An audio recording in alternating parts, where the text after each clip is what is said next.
Chapter 3, the Grant Regime. The impeachment proceedings that ultimately failed by so narrow a margin to make Andrew Johnson a private citizen were still in progress when the Republicans, no longer under the necessity of disguising themselves as Unionists, met in convention at Chicago to make General Grant their standard bearer in the campaign of 1868. From the time the war ended, it had been quite apparent that when the next election year rolled around, Grant could have whichever nomination he wished, Democratic or Republican. The course of events had given him to the Republicans. Before the war, to be sure, he had been a Democrat if he had been anything, and he had never yet voted the Republican ticket. But his quarrel with Johnson had endeared him to the radicals who, on that account, according to Thaddeus Stevens, were ready to let him into the church. Also, as general of the army, he, rather than the president, had had command of military reconstruction, and his ready compliance with radical desires had made for mutual trust and admiration. Most of all, the rank and file of the Republican Party, among whom could be counted an overwhelming majority of the men who had fought in the Union armies, were determined to have him. They were certain that they had the votes to elect him, and their active insistence was more than one so unaccustomed to political pressure could be expected to resist. On the first ballot, every one of the 650 delegates to the Republican convention voted for Grant. C. H. Coleman, The Election of 1868, published in 1933. Write something down now, I forgot. Totally forgot. The other business of the convention was also quickly done. For the vice presidency, after a short but exciting contest, it named Schuyler Colfax of Indiana,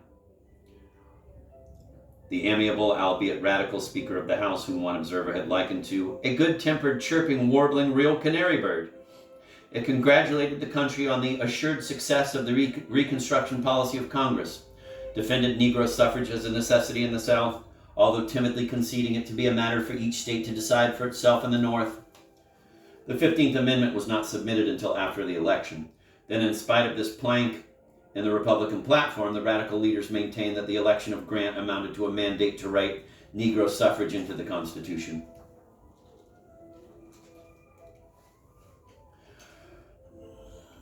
Urged the payment of the national debt in the spirit of the laws under which it was contracted, the reduction of taxation, the strictest economy and national administration, the most liberal encouragement to immigration, and finally exhausted its vocabulary of vituperation upon Andrew Johnson, whose acquittal of the crimes charged against him was already clearly foreshadowed. To Salmon P. Chase, 1808 to 1873, Chief Justice of the United States Supreme Court, the Republican determination to select Grant came as a bitter disappointment. Chase was a New Englander by birth and ancestry and a graduate of Dartmouth College, who as a legal practitioner in Ohio had early commanded attention for his able arguments in defense of fugitive slaves. Always prominent in the anti-slavery crusade, he became United States Senator from Ohio in 1849, Governor of Ohio in 1855, and Secretary of the Treasury under Lincoln in 1861. Handsome and impressive in appearance, scholarly and proud in his scholarship, he was not one to hide his light under a bushel.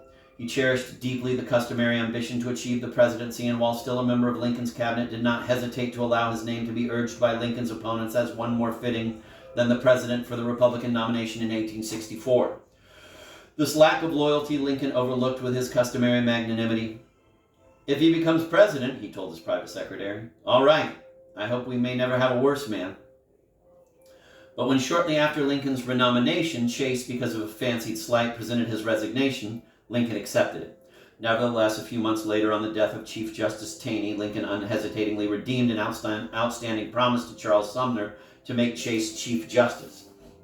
A.B. Hart, Salmon Portland Chase, 1899, is inadequate, but still the best biography of Chase available. See also Mary M. Phelps, Kate Chase, Dominant Daughter, the life story of a brilliant woman and her famous father, 1935. And Hugh McCulloch, Men and Measures of Half a Century, 1888.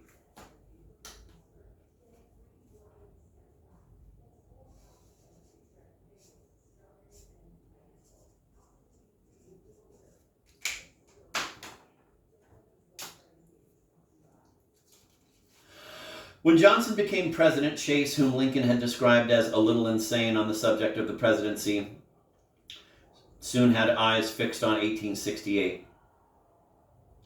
He made an extensive trip through the South in 1865 and from time to time sent back public reports on conditions as he saw them.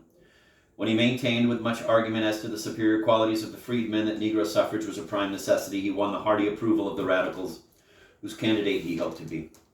Aided socially by his daughter, Kate Chase Sprague, the most charming hostess in Washington, he had good reason to believe that his dreams might come true.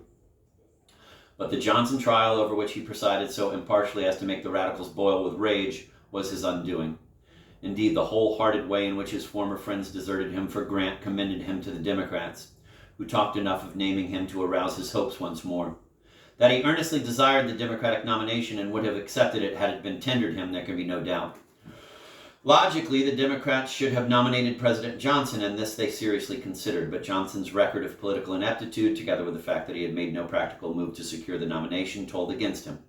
The Democratic convention meeting in July at Tammany Hall in New York City gave him 65 votes on the first ballot and extravagant praise for exercising the powers of his high office and resisting the aggressions of Congress upon the constitutional rights of the states and the people.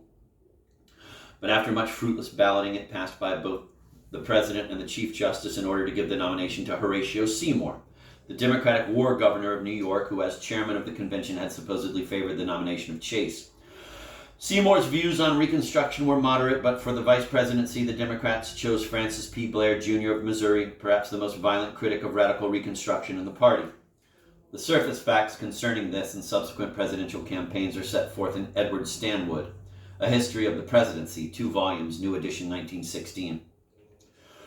The Democratic platform, by its scathing denunciation of the congressional plan of Reconstruction, made opposition to that policy the chief issue of the campaign. Congress, it declared, instead of restoring the Union, had, so far as in its power, dissolved it and subjected 10 states in the time of profound peace to military despotism and Negro supremacy.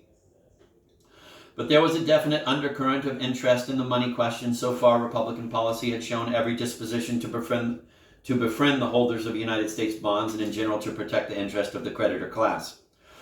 In protest against this, George H. Pendleton, a prominent Ohio Democrat, had some time before advanced the theory that the Civil War bond issues should be paid off in greenbacks, whenever the letter of the law would permit, instead of gold as hard money men were wont to advocate. Pendleton's Ohio idea was incorporated in the Democratic platform, but the nomination of Seymour, whose views on the money question were regarded as sound, did much to eliminate this issue from the consideration it probably deserved. M.S. Wildman, Money, Inflation in the United States, 1905. W.C. Mitchell, History of the Greenbacks, 1903.